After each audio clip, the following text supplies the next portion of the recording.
Good evening, I'm Bart Bedsole. And I'm Mallory Anderson. Heather has the day off. Today, a very tragic situation at a Colorado Springs school playground.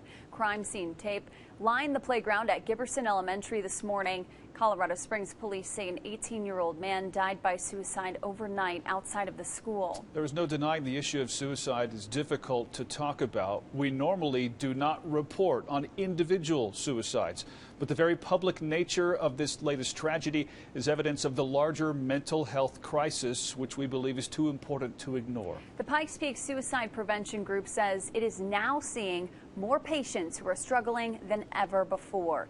KRDO News Channel 13's Annabelle Childers is live in Colorado Springs tonight with a message of hope that help is available right now for anyone struggling. Annabelle.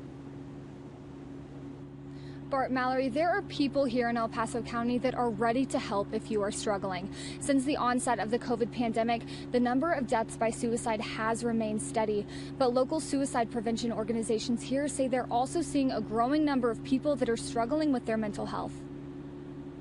We've had a pretty steady flow with about a 15% increase overall each month, just continuing to grow. For example, in August, we served about 400 people. The Pikes Peak Suicide Prevention Partnership wants people to know that they're here. 7 days a week, 24 hours a day, peer support that is just proactive, supportive connection for individuals who are struggling. Working to address a vital need for support. As the El Paso County Coroner's Office reports, there have been 131 deaths by suicide this year. The numbers of suicides have increased along with the general number of cases. In 2019, El Paso County recorded 180 deaths by suicide. In 2020, 178, and 176 in 2021. Today, we've had 131 suicides this year.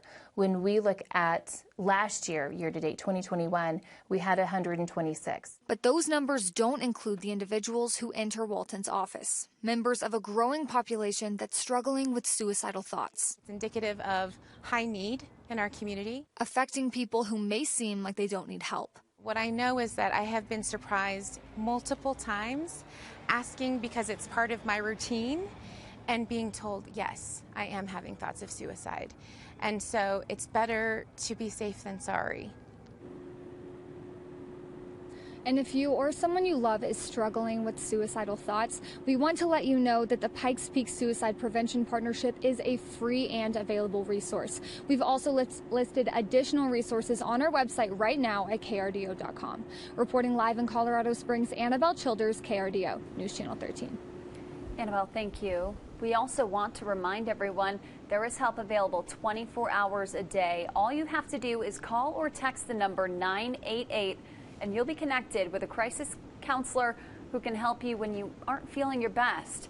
The Lifeline also has options to talk to someone in Spanish. Remember, it's okay to not be okay.